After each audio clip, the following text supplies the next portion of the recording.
Tatachan, 6 de la tarde, ya estamos aquí. Hola, Fran. Monse, buenas tardes. Hola. Hola, bienvenida.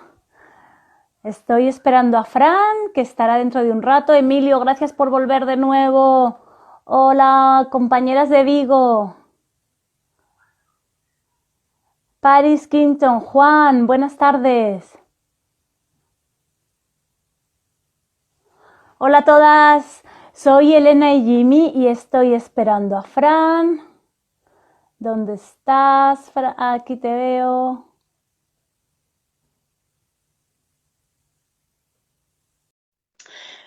Hola Claudia, un abrazo grande, mi amor. Ángela, wow.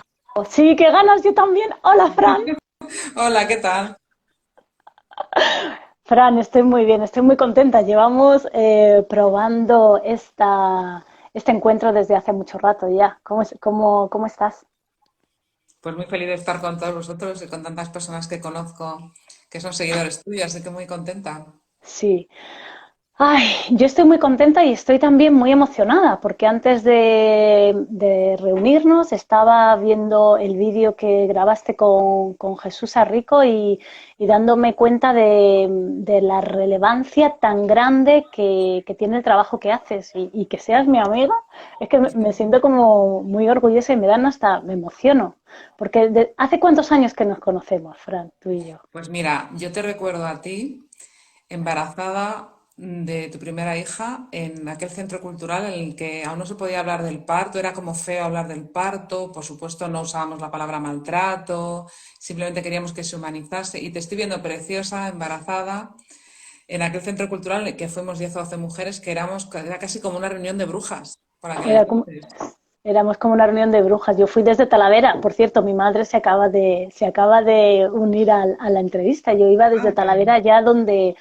allá donde podía haber un rayito de luz, ¿no? Un grupo de compañeras un grupo de mujeres y de hombres también, los hombres, cómo nos seguían y cómo aguantaban nuestras idas y venidas del parto, de ¿Te todo. Han sido acuerdas, muy importantes. te acuerdas la cola de hombres dando vueltas con los carritos alrededor de los lugares donde Sí, estábamos allí reunidas? sí, sí, me acuerdo mucho. También me acuerdo de algunas reuniones que hacíamos del parto nuestro muy al inicio en este Burger King. Íbamos como a un burger, soltábamos a los niños ahí y los papás alrededor todo el rato.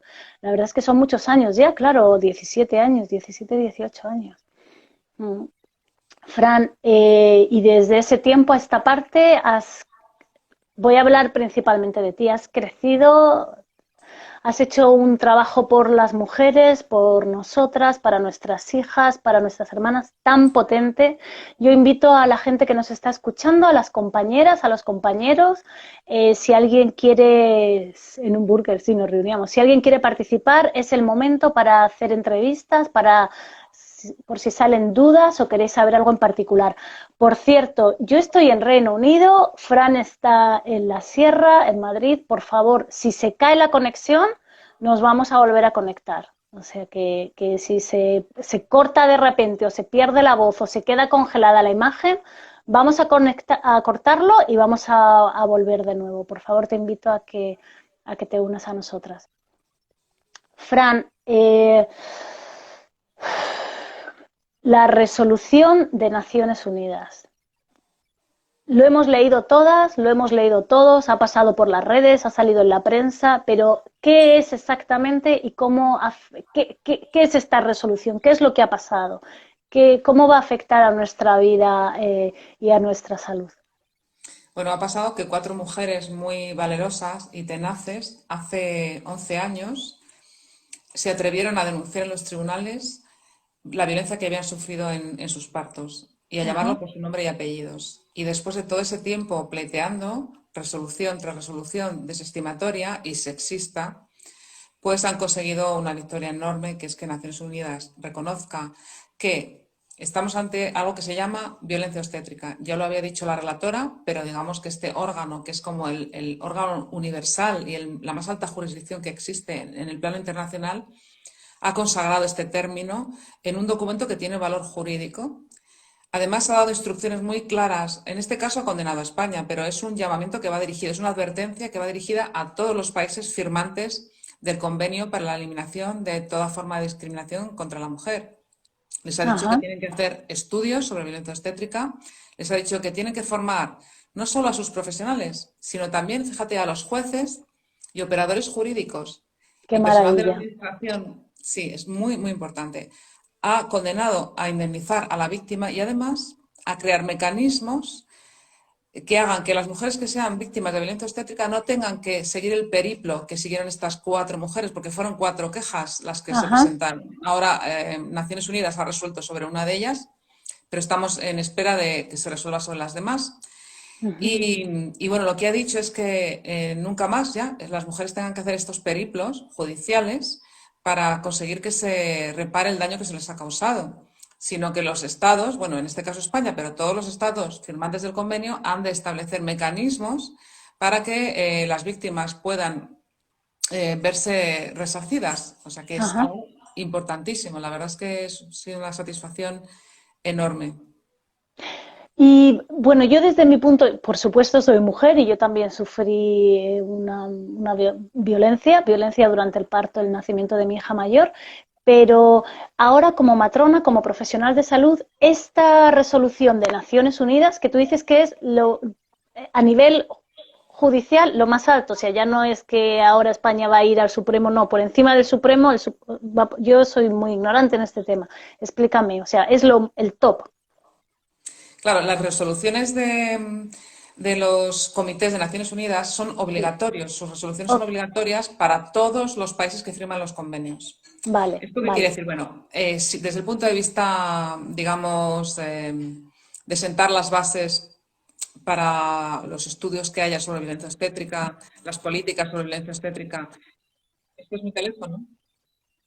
No se oye, te escuchamos solo a Estupendo, ti. estupendo. Bien, pues claro, es que con este ruido ya me he perdido el hilo.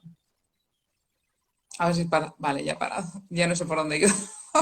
Estabas hablando, estaba yo preguntándote si además o sea, si esta es la resolución top y tú decías que funcionaba y que era efectiva para cualquier Bueno, país que había firmado este convenio, pues ¿no? figúrate, a un nivel, digamos, no es simbólico, es más que simbólico, digamos, de definir, de reconocer la violencia obstétrica como una cuestión de derechos humanos y como constitutiva de una violencia de género. Se considera que Vale, es una discriminación hacia la mujer. Solo por eso ya tiene un poder increíble. Ya nunca más nos van a poder decir algunas sociedades científicas de ginecólogos, por ejemplo, que eso es un invento, que no existe. Esto, para empezar, esto ya es mucho. Después, esto debería inspirar todas las políticas de salud de las mujeres. muy bien, muy bien, muy bien. Y cualquier persona se puede acoger, por ejemplo, mujeres que pleiteen o matronas que se niegan a hacer determinadas prácticas, Sí, cosa a eso. la que os animo, se pueden amparar en este caso y utilizarlo en su trabajo, en cualquier defensa que haya que hacer de una atención humana respetuosa, decente del parto. Vale, eso es muy importante porque nosotros tenemos a muchas seguidoras matronas, estaba viendo ahí a Yanira, a Ana y a Marta, compañeras de diferentes lugares, partera del sur, desde Argentina, compañeras desde Chile. Y esta resolución, ¿cómo nos afecta a los profesionales? Cuando vemos situaciones que sabemos, que nos dice ya el estómago, que vemos que está mal, que es una violencia, puede ser verbal o puede ser física o puede ser de falta de consentimiento informado, etcétera, etcétera. Nosotras, las profesionales de salud, ¿cómo podemos utilizar esta resolución de Naciones Unidas para ayudar y para defender a la mujer? Quiero decir que siempre en todos los países civilizados, antes de esta resolución, Sí, vulnerar el derecho de las mujeres a decidir sobre su cuerpo, a no consentir intervenciones con las que ellas no estuviesen conformes, esto ya estaba penalizado en todas las legislaciones de todos los países civilizados del mundo. Lo que ocurre es sí, pero que no era eficaz. Entonces, un profesional de la salud lo primero que tiene que hacer es, ya sabéis, no hacer daño. muy Entonces, es que bien. hay que negarse, es que no, tú no puedes cortar la vagina de una mujer, hacer una episiotomía sin su consentimiento y sin información, porque esto vulnera los derechos humanos. Es que tu obligación es negarte. Vale, tú dices tu Que nadie tiene, obligación es nadie tiene, negarte. nadie tiene poder, nadie tiene poder para obligar a un profesional a hacer eso, de ninguna de las maneras. Bueno, pero bueno, tú sabemos, sí, yo lo entiendo perfectamente, pero bueno, yo mañana trabajo, mañana es mi turno de trabajo, yo vivo y trabajo en Inglaterra, o sea que aquí la historia es diferente de otros muchos lugares, pero tú imagínate una inducción por fecha de parto prolongado o vamos a separar al bebé de la mamá nada más nacer porque estamos en una época de pandemia y no puedes tocar al bebé. Esto está ocurriendo, está ocurriendo en muchos lugares. Hace poquísimo una compañera extremeña me contaba eso, ¿no? Cómo separaban mujeres recién paridas con sus bebés, los meten en la incubadora durante 14 días separados, no los pueden tocar. Esto es una violencia también. ¿Cómo puede la profesional decir, o sea, no sé si me explico. Si hay alguna compañera en la sala que quiera hacer alguna pregunta, por favor, ahora es el momento, o sea que adelante. En este tema, Fran, en este momento de pandemia que estamos viviendo, ¿cómo puede una compañera matrona apoyar a una mujer en que no se realice un parto instrumental para avanzar el parto? ¿Cómo? No, no sé. Lo primero, debería de informarla de las consecuencias, de los riesgos y de las alternativas a esa actuación que se le propone. Esa es la primera obligación de cualquier profesional que participa en la atención, no solo del médico, es obligación vuestra también informar a esa persona. Sí, Y después, respetar 100% la decisión de la mujer. Es que además está en vuestro código deontológico que tenéis que hacer esto. O sí, sea, tenéis una sí. obligación, digamos, triplemente legal, no solo que Lo que esté Sí, en es las verdad. normas. Lo que pasa que hay juicios contra matronas porque parece que siempre se le echa la culpa al Sí, obstetra y la sí, matrona sí. sale siempre como que reciben órdenes o que ella dijo lo que el obstetra le ordenó Mira, en el documento que os he enviado, que es un estudio sobre la jurisprudencia y la legislación que rige las relaciones entre matronas y pacientes y entre médicos y matronas, hay claramente, cuando ha habido una malpraxis, son condenados los dos profesionales. Es decir, aquí los jueces no se andan por las ramas. Ser una matrona obediente, que es la excusa que algunas matronas han puesto, no les ha protegido. Cuando ha habido un resultado adverso, ellas son responsables. Entonces, esto de aquí mando yo, que dicen a veces los médicos, yo soy el responsable, es falso. Yo es demando falso. a matronas, por supuesto, yo demando a cualquier profesional de la salud que no haya cumplido con sus deberes de buena praxis por un lado y de respetar los derechos de las pacientes por el otro. Y en general, cuando esto se constata, van a responder ambos profesionales. La matrona incluida. Por supuesto, en las quejas de Naciones Unidas, algunas de las responsables eran matronas. Así que mucho cuidadito que las mujeres están empezando a empoderarse en todos los ámbitos y también en el ámbito de quejas, judicial, legal, Y diríamos más, legal. Aquí en Reino Unido hay muchísimas quejas y legales. La más, mujer más tendría que ser. Primero, y más tendría que protegerse ser. exactamente, Sí, aquí hay protegerse. muchísimos. No decimos que se hace o sea, de hecho, cuando tú ves una situación de desamparo, que se ve muy poca, pero bueno, si yo veo una situación de desamparo, lo primero que hago es coger el folleto que está en la entrada de paritorio y dárselo a la mujer para que ella haga la queja en primer lugar. O sea, que nosotros le ayudamos con los pasos que debe seguir y las invitamos a que lo hagan. Mira, Y tenéis en un papel muy importante que hacer antes de que haya ninguna situación de mala praxis o de abuso de derechos y también después. Por ejemplo, muchas matronas aquí en España, ¿qué es lo que hacen? A mí me llegan muchos casos porque las matronas les han dicho a las mujeres, mira, esto que te ha ocurrido ni es normal, ni es por el embarazo en sí, ni es por el parto en sí. Esto es porque te han hecho una episiotomía que encima ha ido al esfínter anal, te han seccionado el esfínter anal. Esto es mala praxis. Esto que te ocurre no se va a solucionar, que otras profesionales, a las mujeres les cuesta mucho alcanzar un diagnóstico de lo que les ocurre, que alguien les diga la verdad. sí, Normalmente se las sí, va engañando, pasan de consulta en consulta y nadie les dice lo que les ocurre, ¿no? Porque eso sería señalar al sistema en el que ellas mismas trabajan. Pero otras comadronas no. Otras comadronas están diciendo, mira, esto que te ha ocurrido se llama así, tienes que buscar ayuda y los responsables son estos. O sea, esto ha sido sí, debido al forceps que te han hecho debido a sí. esta inducción. Eso es súper importante. Ahí las matronas tenéis un papel de acompañamiento en el posparto traumático fundamental. Mm, Yo entiendo que hay situaciones y que hay momentos a veces con los compañeros de mucha tensión y hoy estaba escribiendo una de las ponencias y ponía eso, ¿no? La lealtad institucional versus lealtad a la mujer. La matrona, a quién debe lealtad? ¿A su puesto de trabajo o a la mujer que cuida y a la mujer que atiende? Y yo creo que aquí la gente lo tiene bastante claro que la mujer está, el cuidado de la mujer está por encima de todo, incluso por encima de otra persona que esté enferma, porque los casos de las compañeras en Madrid que de repente ya no están trabajando de matronas, sino que están trabajando de enfermeras, yo no sé eso legalmente porque en España se es matrona y enfermera, pero hay como una doble identidad, una doble profesión que a la hora de acompañar a la mujer, bueno, es un punto interesante también ahí también a abordar. Nos pregunta una compañera que en el caso de una queja del paciente, que, gracias Yanira, que en el caso de una queja al paciente, ¿qué legal, tiene algún valor legal? ¿En qué país estamos hablando? Es en España, yo creo que en España. Ujú. A ver, dependiendo de la gravedad de la situación, de la Sí, práctica y de los daños que haya habido, puede ser oportuno tramitar lo que yo llamo reclamaciones ordinarias, es decir, ir a atención al paciente y poner una queja bien fundada, bien escrita, sencilla de lo que ha ocurrido y pedir una ujú, explicación. Lo lógico es que atención al paciente envíe esa queja a los profesionales que han intervenido en la atención para que den sus explicaciones y después, con esas explicaciones, se las vuelvan a remitir al paciente. A ver, en un país como España, en el que no hay cultura de apreciar y valorar estas quejas como una oportunidad de mejora, sino que sí, hay sentimientos de culpabilidad y ocultación, pues la verdad es que no son muy efectivas muchas veces. no Pero son muy. hay que hacerlo porque además se puede depurar bastante el sistema de reclamaciones.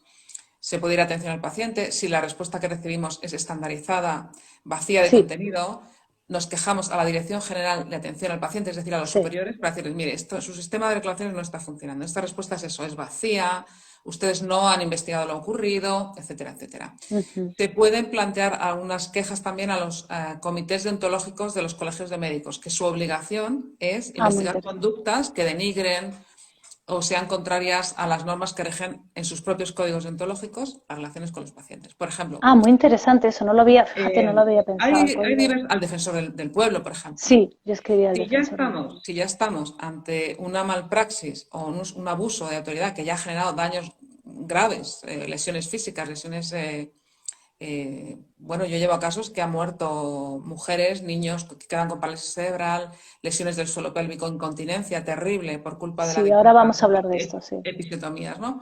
Mm. En estos casos, obviamente la persona no se debe conformar con ir una queja ordinaria, ¿no? Hay que seguir un procedimiento que en cada país será distinto. Aquí en España, depende de si estamos en la medicina pública o en la privada, es distinto en los mecanismos, pero desde luego hay que demandar. Hay que demandar, desde luego hay que demandar. Cuando hablas del suelo pélvico, dice una compañera, ¿sabes cuál es la situación de jurisprudencia? Y hay una compañera abogada en la sala, nos está escribiendo desde Uruguay y ella te pregunta, Francisca, ¿podrías por favor volver a precisar el número de resolución de la ONU? ¿Sabes cuál es la situación a nivel jurisprudencia en Latinoamérica? Desde Uruguay, abrazos, Romina Abogada. Pues saludo a Romina.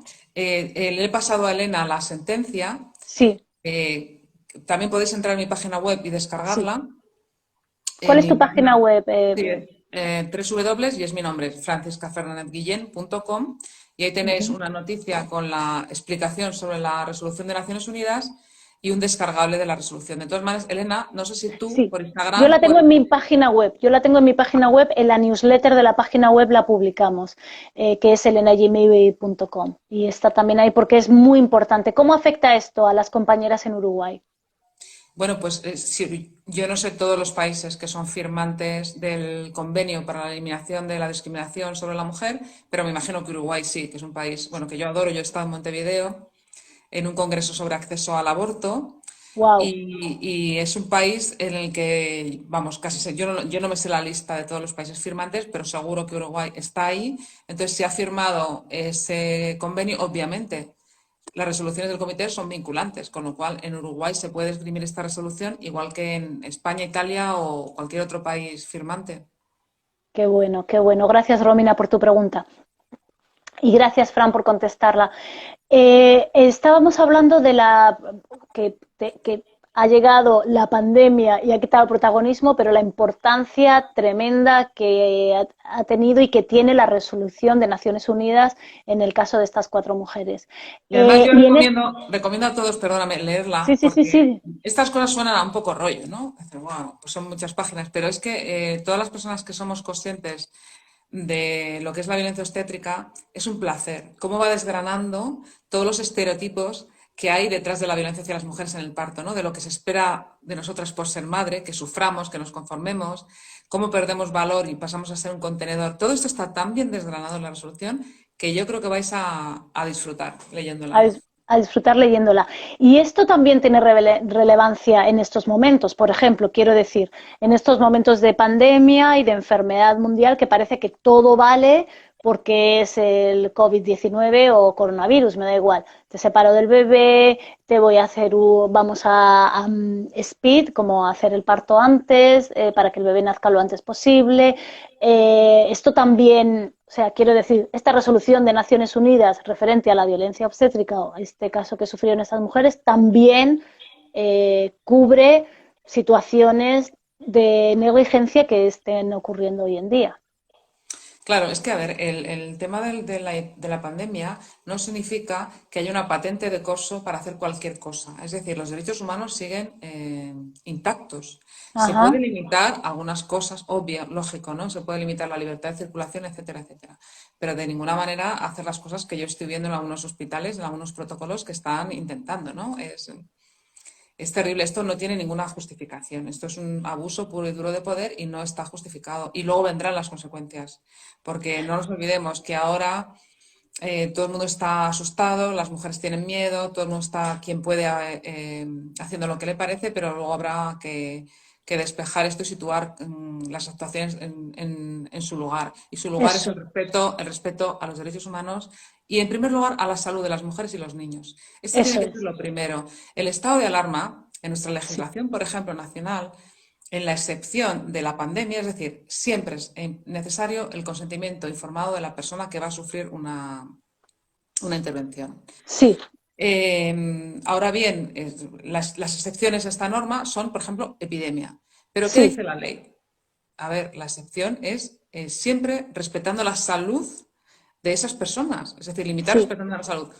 Tú no estás respetando la salud de un recién nacido ni de una mujer si haces intervenciones tan lesivas como inducciones para acabar antes el parto, forceps, separación del bebé, privarle de sí, lactancia materna, de ninguna de las sí, maneras. O sea, esto no está sí, permitido ni antes siquiera de la resolución de Naciones Unidas. Es que ya las legislaciones nacionales, la española y desde luego todas las que respetan los derechos humanos, no sí, son una patente de coso de ninguna de las maneras. Luego, otra cosa que quiero aclarar.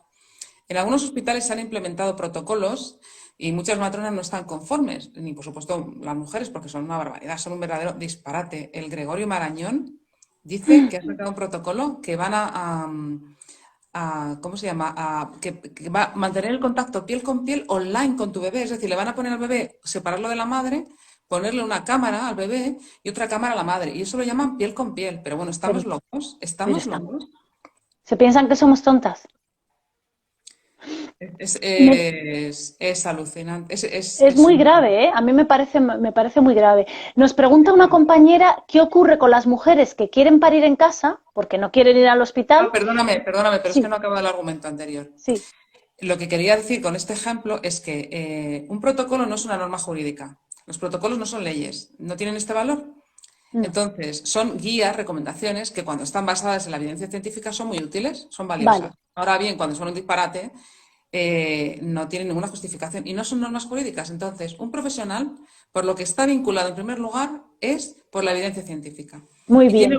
no tiene que cumplir el protocolo. Y por supuesto, Cla- mucho menos la mujer. Los protocolos no Muy se bien, pueden imponer a las mujeres. me Otra encanta. cosa es que un real decreto dijese, el real decreto del estado de alarma, dijese que se puede separar a las madres de los bebés, cosa que no se ha hecho así, ¿no? Entonces, esto no está amparado, quiero decir, estos protocolos no están amparados ni por la ley ni por la evidencia científica. Entonces, la obligación del profesional es apartarse de ellos. Un profesional siempre puede apartarse de un protocolo cuando tenga razones para ello. ¿Qué ocurre? Que siempre que tú te apartes del protocolo tienes que tener razones fundadas. Pero vamos, a mí en el Sí, caso de esta locura de hacer forces y videoconferencias y separar a las madres de los bebés, está ultra justificado. Yo esto se desde está luego. haciendo. Se está haciendo no solamente en España, en Chile el Hospital de San José lo está haciendo y además lo tiene protocolarizado. Hoy justo estaba preparándolo para la presentación. No solamente separar a la madre y del bebé durante 15 días, sino pinzamiento del cordón precoz y además es que lo tienen escrito, lo he cogido de su página web, pinzamiento precoz del cordón umbilical y no, ningún contacto piel con piel, ni siquiera para la lactancia materna. La leche debe ser extraída y dada por otra persona. Así lo tienen en el protocolo en la página web. El Hospital de San José en Santiago de Chile, que es uno de los que más partos atiende en toda Latinoamérica. Tienen como un parto y medio a la hora. Es una barbaridad, conozco muchas compañeras que trabajan allí. O sea que ellas pueden negarse porque el protocolo no tiene norma jurídica y los protocolos y las guías son simplemente eso, guías. Recomendaciones, pero no tienen Recomendación. fuerza de ley.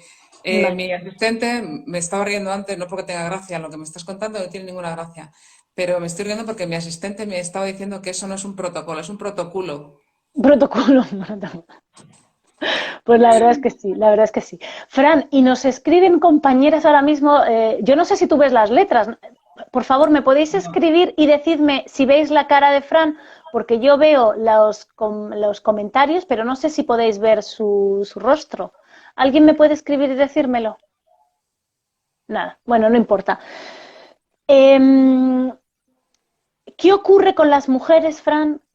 ¿Cuál es tu opinión legal de las mujeres que deciden parir en casa porque no quieren ir al hospital, que está plenamente infectado, y ellas están usando su derecho a decidir, pero la administración no autoriza a las matronas cualificadas para ello en España, específicamente en Murcia, en la comunidad de Murcia? No dejan que las matronas independientes no les autorizan, que yo creo que es que si es que la matrona no necesita ninguna autorización para atender un parto. Has dicho eso, no necesita ninguna O autorización. sea, si es que yo con mi tutelación ya puedo atender un parto en un centro de atención primaria, si la señora pare, o es porque es un parto precipitado y no está preparado. No entiendo muy bien No, no, no, esto. no, no, no. Las matronas, legalmente en el librito este que os he pasado, está Sí, explicado. sí, En un lo voy caso a de publicar. en España está previsto en el estatuto, no recuerdo ahora en cuál es la norma jurídica, en la Ley de Ordenación de las Profesiones Sanitarias Sí, está expresamente previsto y en las normas antecesoras que las matronas atiendan en casa y a domicilio, o sea, en instituciones públicas y a domicilio. Está expresamente previsto, o sea, que ya tienen una autorización legal para desarrollar su labor donde ellas quieran, o sea, que esto es muy no bien. necesitan permiso, Muy bien, fenomenal. ya Me lo dicen las tienen. compañeras. Maravillosa aclaración. Los protocolos no son ley. Es una vergüenza que se intente vendérselo así a las mujeres. 15 días de separación. Qué dolor. Y dice José Ignacio Matute, un compañero de Asturias, muchos abrazos. Dice,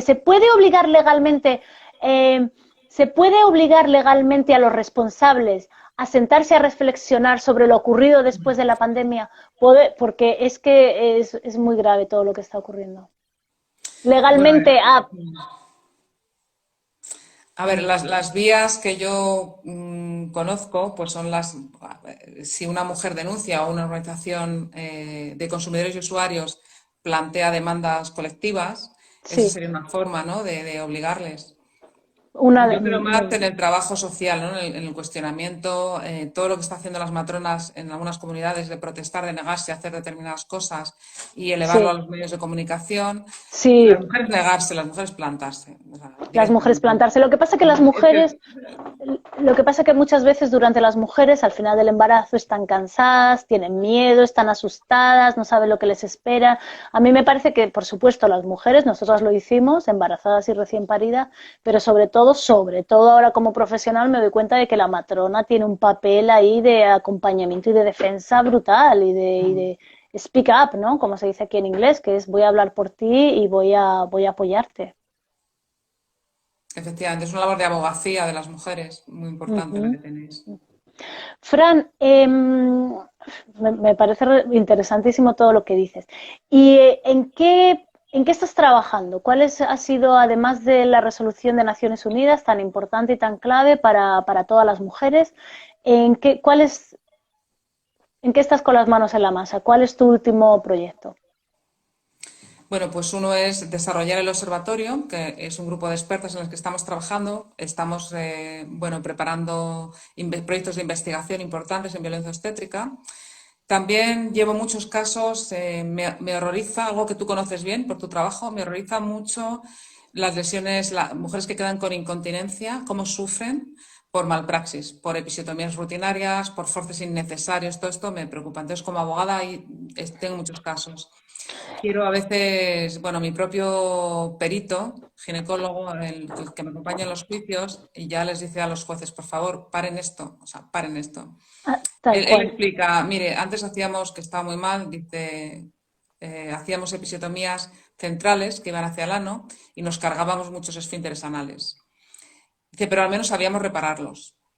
Dice, y ahora el problema es que sí, se hacen las episiotomías mediolaterales, pero como se hacen tantas innecesarias, como se usan forceps, se siguen desgarrando muchísimos esfínteres anales y además el problema es que los ginecólogos actuales no saben repararlos, no los reparan.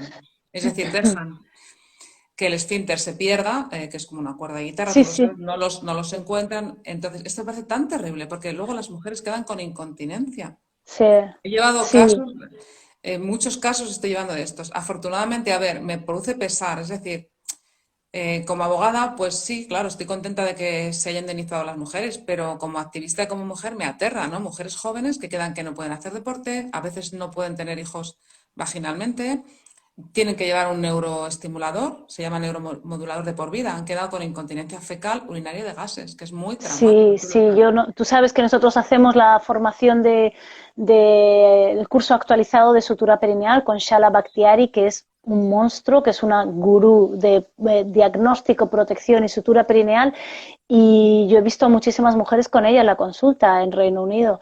El caso para mí el caso es principalmente dos cosas. Primero, el forceps, los partos instrumentales con forceps. El forceps es lo que más daña el suelo pélvico. En países nórdicos, como por ejemplo algunos países de Escandinavia, como por ejemplo Noruega, ya no utilizan forceps. Joder, y los niños siguen naciendo. Si sabemos que el forceps es la técnica que más daña el suelo pélvico y que 6 de cada 10 mujeres 6 de cada 10 mujeres que hayan tenido desgarros de tercero o de cuarto grado van a seguir teniendo síntomas de por vida, pues vamos a dejar de utilizar forceps. Pues no, porque obviamente cuando se hace un forceps se hace una episiotomía. Se hace una episiotomía. Y luego el otro problema que yo veo durante las formaciones es que no se hace un diagnóstico correcto. Cuando la matrona o el Esto es. obstetra no saben diagnosticar, simplemente diagnostican de manera visual, no tienen una técnica estandarizada, que nosotros aquí tenemos una técnica muy sistemática de valorar el suelo pélvico después del parto, después de cualquier parto vaginal. Todos los partos vaginales hacemos la misma, que no tiene ningún efecto secundario, que es una valoración. Y entonces nosotros en nuestra formación enseñamos a las matronas y a los matrones cómo diagnosticar de manera correcta. De manera que cuando ya vienen a nuestros cursos salen muchísimos más, tienen más cifras de tercer grado, tienen más cifras de desgarros, porque ahora saben. Antes no sabían y decían que era solamente músculo, pero ahora ya saben y ven que el esfínter anal está dañado, porque como tú dices, muy bien dices, el esfínter anal es como una goma elástica, sobre todo el externo. Es una goma elástica y cuando se rompe se retrae. Se retrae y no se ve, se va a retraer y se va a fisurar con los músculos de la pelvis. ¿Qué ocurre? Que el obstetra debe ir con el Con instrumental, las pinzas y con cogerlo. las pinzas y sacar el esfínter, que es como una goma del pelo elástica, redonda, como una goma y suturarlo. Claro, si no se hace un correcto diagnóstico, claro, la mujer va a cicatrizar, pero va a cicatrizar mal. Los esfínteres no van a tener ninguna, va a ser como una goma elástica, está dado de sí, no tiene funcionalidad. Y hay Bueno, y muchísimas sabes, mujeres que ventosean con los aires. Mira, hicimos un vídeo, perdona que te interrumpa, no, no. Fran, pero hice un vídeo cuando estuve en Fuerteventura, está puesto en Instagram, que dice un obstetra británico que el esfínter, que el músculo del esfínter anal, es importantísimo cuidarlo, porque no hay ningún músculo en el cuerpo. Dice, si tú pones en las manos, tú pones agua, líquido y gaseoso y lo abres, no va a haber diferencia. Pero los esfínteres tienen la capacidad de diferenciar el gas, si estamos vestidos, si hay personas alrededor, cuál es el líquido y cuál es el sólido. Hace una descripción maravillosa, de verdad, muy interesante. Y dice, y es importantísimo cuidarlo, protegerlo y saber cómo diagnosticar si ha tenido un daño o un trauma. Y pon este ejemplo de las manos, ¿no? Pon 3 líquido, gas y sólido en tus manos, ábrelo a ver qué cae. Y sin embargo el esfínter es capaz de saber si tenemos las bragas puestas, si hay alguien, podemos sostener un pedo si no es una situación y no sabemos cuidarlo, y Es no verdad. sabemos protegerlo. Es muy buena ilustración, ¿no? Un ejemplo Sí, muy bueno, sí. sí, lo puse ahí en el Instagram. Bueno, Mira, Fran, y dime. genera muchísima discapacidad laboral, la Bueno, incontinencia. claro, Por claro, ejemplo, sí, mujeres que eran clientes mías, que eran profesoras o fisioterapeutas ellas mismas, o que tenían trabajos de cara al público, no podían, bueno, han quedado con una incapacidad permanente laboral. Fíjate qué coste social, no solo para ellas mismas, sí, que es terrible, no pueden coger a su hijo en brazos. sí, sí, lo hemos visto, Y lo hemos para el visto. sistema también, ¿no? Un coste sanitario brutal solo por no, bueno, pues no hacer lo que tú has dicho, ¿no? Conocer, evitar y si ya se ha producido, reparar correctamente. Sí, repararlo, si ya se ha producido, repararlo. Luego dicen, haz hipopresivos, ya puedes hacer lo que quieras, que hay a veces el daño que se ha producido y no se arregla. Y además, mira, Eh, muchos profesionales se quedan piensan que como ellos han hecho todo lo posible, ¿no? Han hecho de todo, forces, episiotomía de caballo, a veces usan forces, usan de todo, ¿no? Pues que eso les hace, digamos, impunes, porque ellos han utilizado todos los medios que había. Bueno, pues ya están los jueces empezando a reflexionar. Yo se lo digo muchas veces, digo, mire, señoría, no es cierto que se hayan utilizado todos los medios en este parto para evitar lo que ha ocurrido, porque el medio principal es el tiempo. Y ese medio es el que se le ha hurtado a esta madre y a este bebé. Tiempo para que el parto transcurriese. Es el medio más caro. Nuestro tiempo es lo más valioso. Cada día tenemos menos. Y entonces se está generando otra cultura también entre los jueces y ya no te da impunidad total el haber usado toda la batería. O sea, que eso ya no te va a servir. Qué bueno, qué bien. Fran, nos pregunta una compañera si puedes decir algo, por favor, de las declaraciones de, a ver, de quién, no sé si voy a poder. ¿Puedes comentar, por favor, el tema del doctor Calleja? Esta compañera Diario de una Matrona, soy seguidora fiel tuya, y he visto Diario de una Matrona que has tenido ahí un rifirrafe con este personaje. Y dice, y sus declaraciones del parto en casa. Yo no sé si lo has visto. Mi madre además me lo dijo el otro día, que a lo mejor que si Malú iba a parir en casa, que si sí, que si no. Y él ha dicho una cantidad de barbaridades que esta compañera ha gastado su tiempo y su energía poniéndose, pero lo que pasa es que él tiene mucha difusión también. ¿Qué podemos hacer ante estos casos? Bueno, yo creo que voy a decir que no sepáis vosotras, pero bueno, estos personajes, la verdad es que no tienen ni idea del parto en casa, ¿no? O sea, no conocen ni cómo funciona, ni... El problema es que las mujeres que damos a luz en casa no lo contamos. Entonces a ellos solo les llega, a los que les llega, que este señor no le ha llegado nada, pero solamente les llegan los casos en los que ha habido algún problema. Entonces creo que tenemos, las mujeres que hemos dado a luz en casa, yo, por ejemplo, gemelos, de manera maravillosa, tenemos que contarlo, ¿no? Y tenemos que Sí, empezar a figurar en las estadísticas de alguna manera. Bueno, yo a estos personajes no les haría mucho caso, ¿no? Yo creo que hay una oportunidad con esto del coronavirus para que las mujeres nos demos cuenta de lo importante que es tener esta libertad y este poder de parir en casa y yo estoy contenta, más allá de las declaraciones de gente que, pues, que no, si es que no tiene ni idea, porque este señor, ¿qué sabe de partos? Si es ginecólogo varón, no sabe nada de partos, esa es la realidad. Sabrá de cesáreas, sabrá de patologías del parto, pero de partos en sí, seguramente no tiene ni pajolera idea. En el hospital, y no digamos ya en casa, pues menos idea todavía. pues sí, la verdad es que sí, la verdad es que sí. Yo lo he visto, yo la verdad tengo tantas cosas que hacer que no me da la vida para contestarle y si es que no se va a llegar a ningún lugar. Pero bueno, Fran, y para terminar, ¿cómo A ver, hemos hablado, haciendo un poco de recapitulación, hemos hablado de la resolución de Naciones Unidas, hemos hablado de la situación actual de pandemia y de los protocolos, las leyes y las guías y de todas las barbaridades que se están haciendo. Hemos hablado de los daños que se producen en el esfínter con episiotomías, con forceps, y que las mujeres lo están llevando a juicio y que hay que tener mucho cuidado con eso. Me pregunta, dice una compañera, las matronas estamos cualificadas para asistir en casa, pero el registro sanitario es necesario por ley para poner en funcionamiento cualquier servicio sanitario y nos lo niegan. La semana que viene vamos a hacer un especial de parto en casa. El martes vamos a hablar con estas compañeras y luego el viernes vamos a hablar también con una compañera de Latinoamérica. Yo parí en casa, es verdad, hay que decirlo. Yo no sé si lo digo o no lo digo. Yo parí en casa, Abril. Vivíamos en mitad del campo, la verdad, pero tú lo sabes bien, en mitad del campo de verdad. Y fue precioso, fue muy bonito. Yo era una mujer sana, lo sigo siendo, pero bueno, era una mujer sana. Mi hija mayor, ¿qué edad tenía? Pues 3 años, 2 años y medio, 3.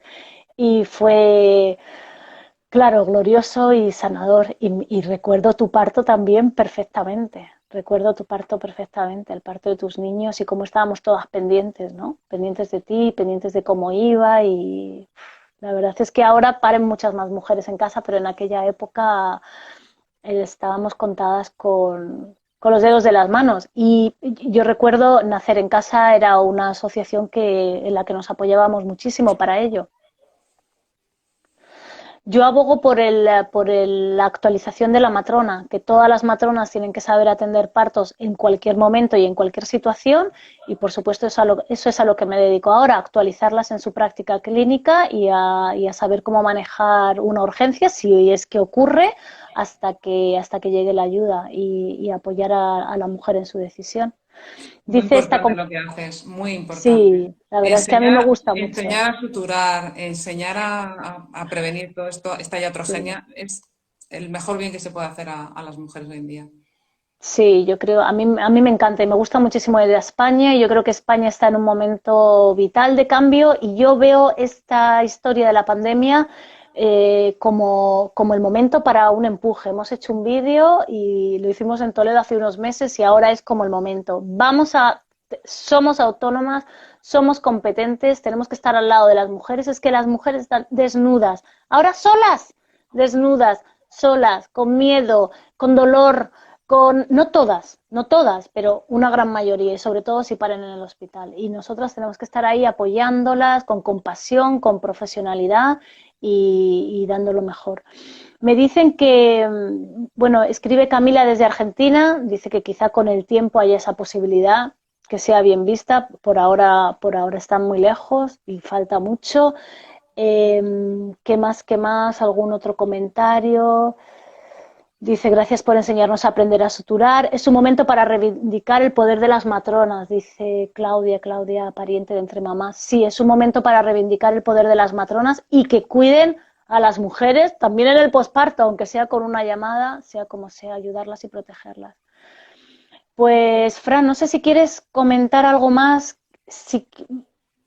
para que les quede y nos quede bien grabado la entrevista de hoy, si hay algo en toda esta situación de violencia.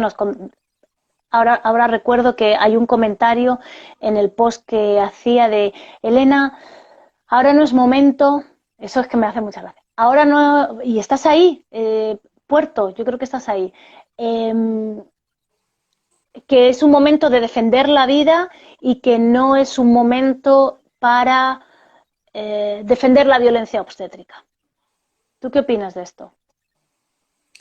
Que es un momento para... Es que no he Es un momento entendido. para defender la vida en este momento de pandemia, que está muriendo ¿Sí? tantísima gente, que las matronas no tienen equipos y no tienen sistemas de protección y se sienten muy frustradas y con mucho dolor y lo están pasando fatal y quieren ahora mismo que toda la energía sea para eso, para defender la vida y que el caso de las mujeres y la violencia o los partos y la obstetricia está como en un segundo lugar. No, yo creo que es todo lo contrario. Defender la vida es precisamente defender una vida libre de violencia. Eso es defender la vida. Es lo que estamos haciendo nosotras, proteger a las mujeres y a los niños. Eso es. Ahora más que nunca. Ese ahora es mi más que mensaje, nunca. exactamente. Siempre con los derechos humanos por delante. Si no respetas los derechos humanos, no estás defendiendo la vida. Porque ¿qué pasa con lo de las mujeres y los niños primero, en caso de Bueno, ya crisis, siempre son los situaciones? últimos. A mí este dicho caballeresco, ¿no? Siempre las mujeres y los niños primero. Siempre al final la violencia hacia nosotras y el autoritarismo siempre encuentran situaciones de crisis como esta, ¿no? Una grieta para volver a las andadas. Es lo que decía el otro día un médico al que yo admiro mucho, un pediatra, José María Paricio, ¿no? Que es que la cabra tira al monte, es decir, quienes ya eran autoritarios y querían controlar a las mujeres y a nuestros hijos y nos separaban, pues ahora digamos que han encontrado la excusa perfecta. Esto no puede ser, tenemos que impedirlo. Muy bien. Dicen millones de gracias por defender a las mujeres en estos momentos de vulnerabilidad. Bueno, Fran, pues yo creo que fenomenal. Yo no sé, no sé si alguien quiere preguntar algo más. Me ha quedado todo muy claro. Me ha encantado lo de los protocolos no son leyes. Nos dan Protocolos. los Vamos a protocolos inaugurar, cuando son malos, cuando no se son. ajustan a la evidencia científica, los vamos a llamar así, si te parece. Sí, sí, pero y además yo lo que le digo a las compañeras es, hoy en día con Internet, si es que está todo ahí, es verdad que mucha información está en inglés, pero si es que está todo ahí y es muy fácil, no es difícil para nada con Cochrane, si es que metes ahí lo que metes y te sale de la última evidencia, las revisiones, qué han dicho, qué se han hecho, está todo en Internet, es maravilloso, a mí me encanta Internet. Bueno, pues Fran, no sé cuándo nos vamos a volver a ver de verdad, cara a cara. ¿Tú qué crees? Pues yo, a mí lo que me pasa es que como hace 17 años que llevamos trabajando en esto, tengo la sensación un poco de vuelta sobre lo mismo y las generaciones de mujeres y matronas que nos han precedido, lo mismo, ¿no? Entonces, yo me pregunto, bueno, por un lado me gustaría seguirte viendo, claro que sí, pero por otro lado digo, ay, tendremos que estar dentro de otros 17 años hablando de lo mismo. Estaremos ¿Sabes? ahí, ay, porque Como las mujeres. la vieja feminista luchando otra vez por el derecho al aborto, que se pregunta, pero Dios mío, otra vez estoy aquí con esta historia, 30 años Sí, yo creo que después, sí. pues yo me pregunto, que yo encantada de verte, pero digo, no puede ser que no, que esto sea Ah, tan cansino, ¿no? O sea, que decía el otro día podemos ver. Claudia que estábamos peor que antes, o sea que ahora la mujer cuando se niega, que ya había varias mujeres en el Partos Nuestro que habían declarado, bueno, me han dicho que si me niego llaman al juez. O sea que este caso del mm, caso de Oviedo está dando mucho juego también para quitar las libertades de las mujeres en sus decisiones.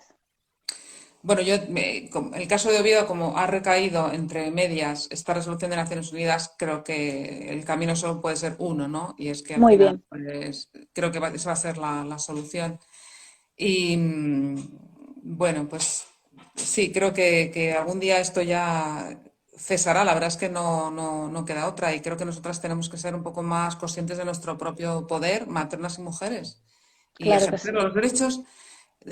La gente me pregunta siempre, ¿cómo se defienden los derechos? Bueno, se defienden ejerciéndolos, diciendo no.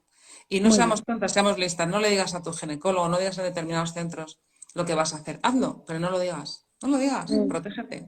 No le mm. cuentes a nadie si vas a parir aquí, si vas a parir en casa, no, hazlo. O sea, hay que ser también un poco frente a esta gente, ¿no? Que quiere imponer su voluntad frente a por encima de cualquier cosa, estas luchas de poder, porque al final son relaciones de poder, no son terapéuticas, no son una verdadera relación terapéutica entre el profesional y la persona a la que atiende, no son relaciones de poder. Pues hay que ser precavidas y desde luego no permitir ni siquiera que llegue hasta esta situación. ¿Por qué en la medicina privada nunca llaman al juez? Y lo hacen en la pública? ¿Qué pasa con el poder en la medicina pública? ¿Valemos más como clientes que como ciudadanas, que como personas? Qué Pues nada, si hay que jugar interesante. ese juego, sí, se lo dije el otro día en la entrevista Con con Jesús. Jesús. Bueno, pues si tenéis que decir que si un médico solo os va a respetar si os le decís que vais a la privada, pues le decís que vais a la privada, no deis explicaciones de que ni negarse la inducción ni nada, me voy a inducir con el doctor Menganito y ya está, o sea, decir a todo que sí, porque bueno, hay que tratarles a veces pues de esta manera, ¿no? O sea, hay que protegernos en primer lugar. Ya. Muy bien, pues sí. Y parir Wow. en casa, parir en casa. Si es que el parto hospitalario Para no ir en funciona. casa, para ir en Es casa. que no Bueno, nunca ha el otro día, funcionado. Le estamos poniendo todo el rato, poniendo apaños. Y yo, como sé que la mayoría de las mujeres paren en hospitales, pues yo las ayudo, ¿no? Dentro de en mi ámbito de Sí, competencias, las ayudo, pero en el fondo de mi ser digo, pues si es que el parto hospitalario básicamente no funciona. No funciona. Para sí. la mayoría de las No. mujeres no es así. No, no funciona, no funciona. Mire, yo trabajo en un hospital, ¿eh? Yo trabajo en un hospital. Hay mujeres que lo necesitan y hay mujeres que lo Sí. necesitan. Un mínimo. El otro día hablando, dice Yanira, ¿para ir en casa? Sí, Yanira, nos lo vas a contar el martes. El otro día hablando con Lucía Roca, ella hablaba de las unidades de parto y los centros de nacimiento y yo creo que está muy bien, pero que haya todas las opciones y que cada una para donde quiera. Y en Donde casa que a quiera. gusto, en tu cama, con tu madre, con tu niña, que ahora vienen tus amigas, te preparan un té con tu bebé, con tu matrona contigo.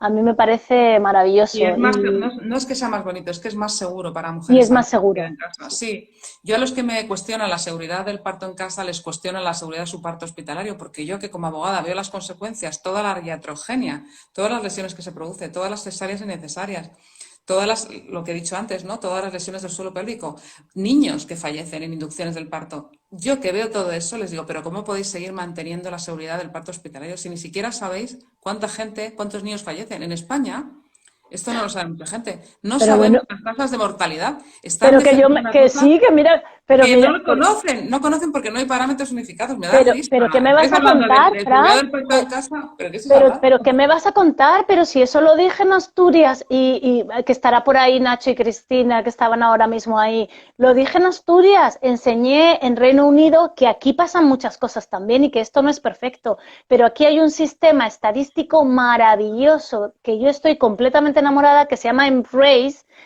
que cuentan qué pasó.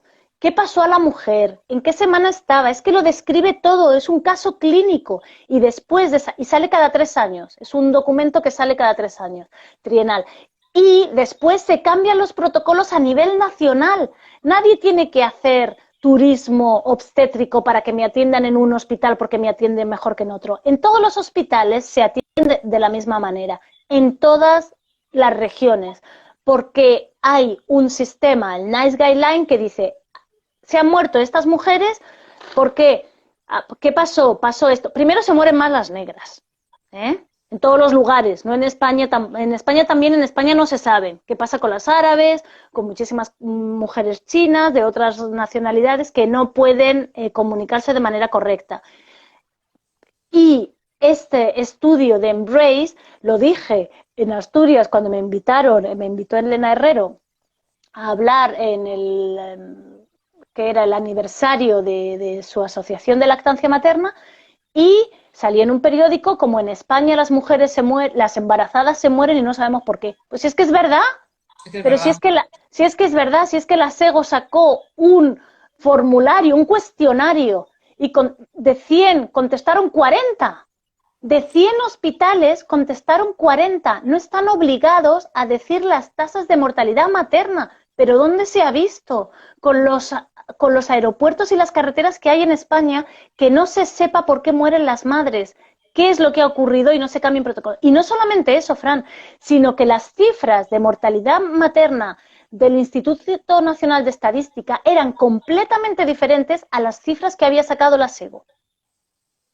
Bueno, o por ejemplo, a la hora de registrar una muerte neonatal, no hay un criterio unificado de qué se considera muerte neonatal. La que ocurre 24 horas después del nacimiento, la que ocurre 2 semanas después del nacimiento, 2 meses, para que veas que es el absurdo. Sí, Entonces, vamos, me llamó este señor, este secretario de ahí, de Asturias, por teléfono, diciendo que yo tenía, no, caballero, lo que yo digo es verdad, hay datos, se lo puedo demostrar, es real, no hay estadísticas, las últimas son del 2015, hace 5 años, y tienen unas cifras completamente diferentes al INEM, ¿eh? No al INEM, al Instituto Nacional de Estadística y solamente contestaron 40. Pero ¿cómo es posible que los hospitales no estén obligados a decir qué es lo que ocurre dentro? bueno, y el registro de muertes, el INE, el Instituto Nacional de Estadística, los obtiene del registro civil. Pero ¿quién va al registro civil?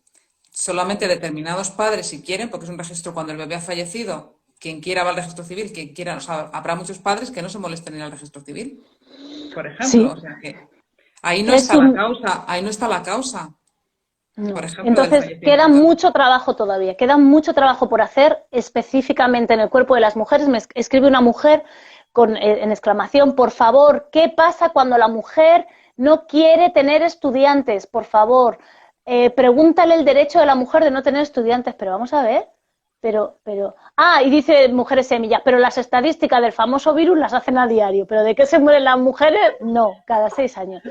¿Qué pasa con las mujeres y los estudiantes de los partos? Bueno, por acabar con el tema de la estadística, Sí. os recomiendo un libro que se llama La mujer invisible, Sí. maravilloso, que habla de todo esto. Es Mi un libro amor. que tienes, es fantástico. Pero es que le tengo, hay que leerlo.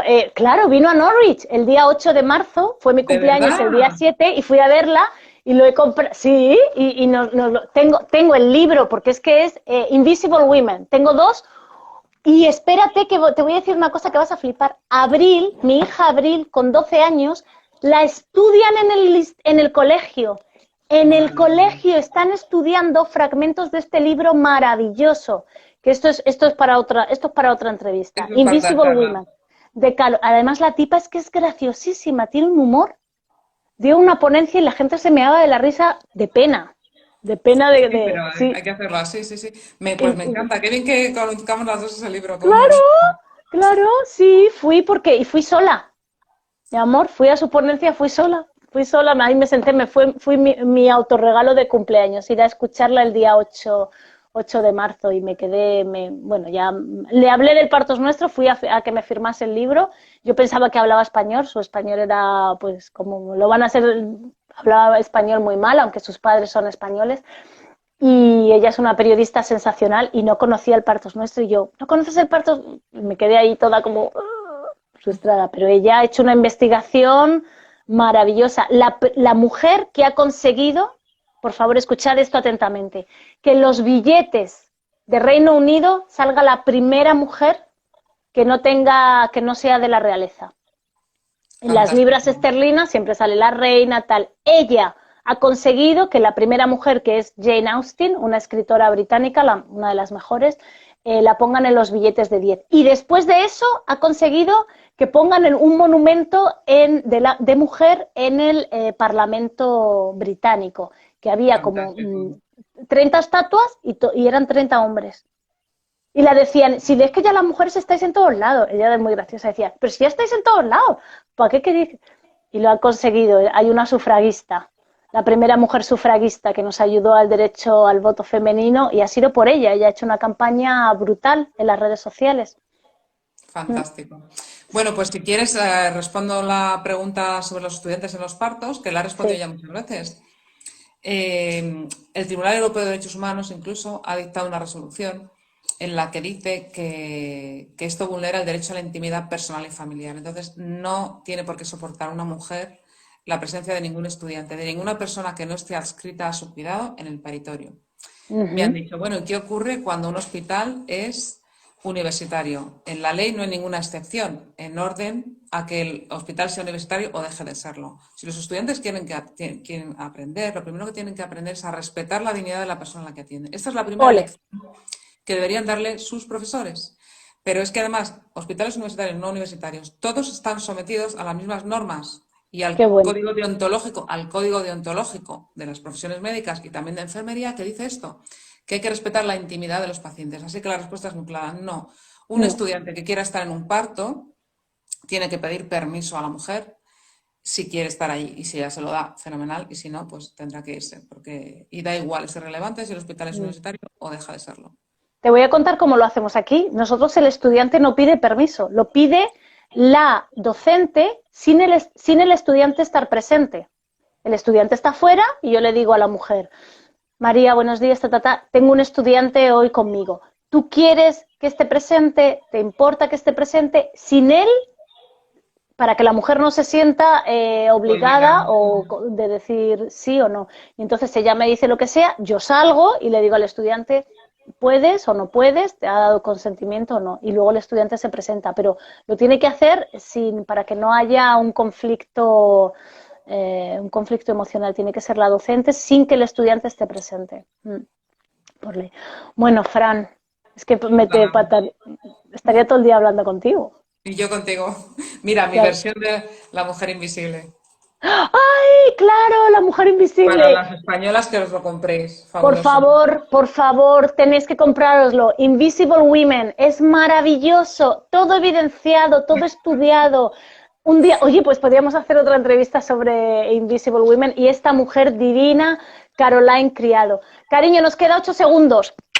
Bueno, pues un beso a I todos, un love abrazo a you. todos. Un beso I a love you todos. Gracias por too. seguir.